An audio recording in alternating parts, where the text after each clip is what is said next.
Hello everybody, welcome back to Richmond.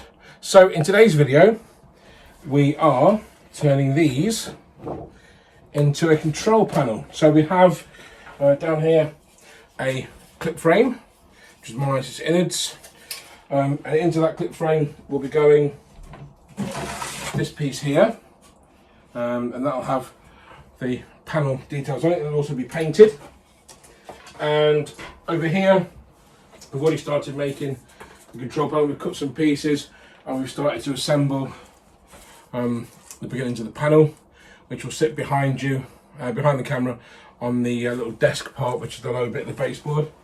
So observe while I build a panel and put it all together.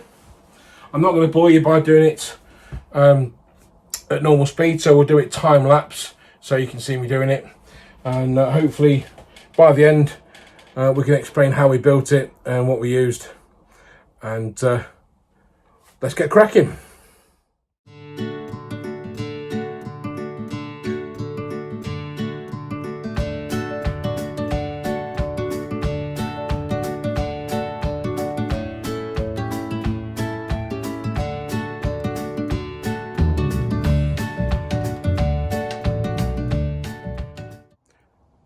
So there we have it, that's the finished control panel box.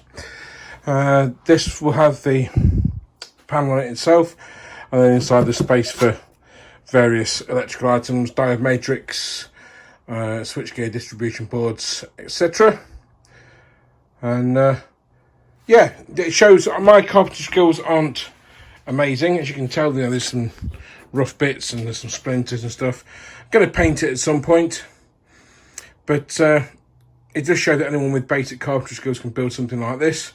All you need is a few basic tools: set square, saw, a drill or screwdriver, tape measure and a pen.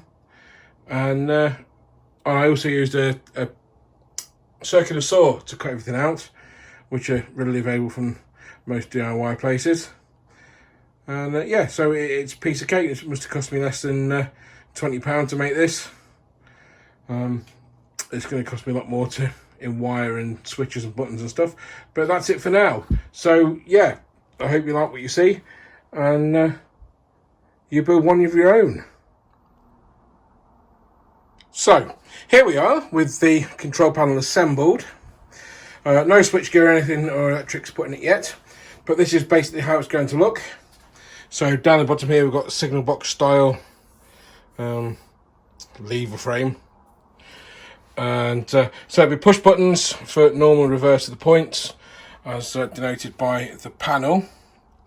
Now this track diagram is going to have LEDs on it. So for example, this crossover here will have an LED in the middle to show that the route is set through the crossover, and it'll have an LED either side to show the route is set for the straight route, and so on and so forth. And we'll also put LEDs in for the signals while we're at it. We've got some bicut LEDs, red and green, so we'll put them in.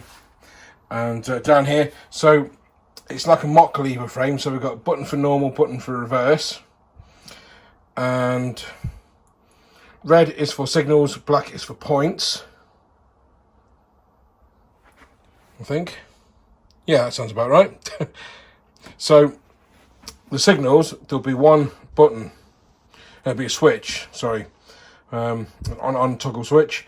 Then above it we'll have a bicolor LED to show the signal aspect, sorry.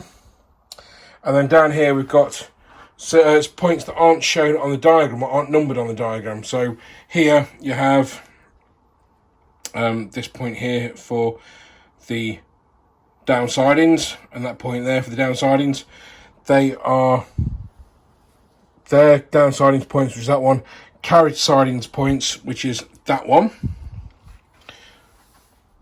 And we've also got turntable access, which is there. Loco shed access, which is there. Now this needs to be redoing because I've missed off this set of points here, which is the loco shed points. So there'll be another one of these slightly larger, but then your good yard points, so 1, 2, 3 and so on. And then these bottom ones will be controlled by a root matrix, a diode matrix. So if you remember over here, this control panel is fed by diode matrices under there, which needs fixing down to the board. So down main to platform 1 route is this route here. So from Catterick Bridge and Darlington through the crossover, through this crossover, which is not actually a crossover, it's the down main to up and down platform 1. So that would be that one. Then platform 1 to up main. So I digress. So down main to platform 1 route will set all the points associated with that route. So it'll be 27 crossover points, 21 main to main crossover points, and then number 7 loco release points. So it will set all those for the straight route. Then platform 1 to up main route will do exactly the same. Pardon me. It'll set all these points. So number 7 loco run round crossover, number 21 main to main, number 11 platform 2 to up main, number 17 good shot to up main, and then number 27 the crossover, and so on and so forth. So here we go, run round route.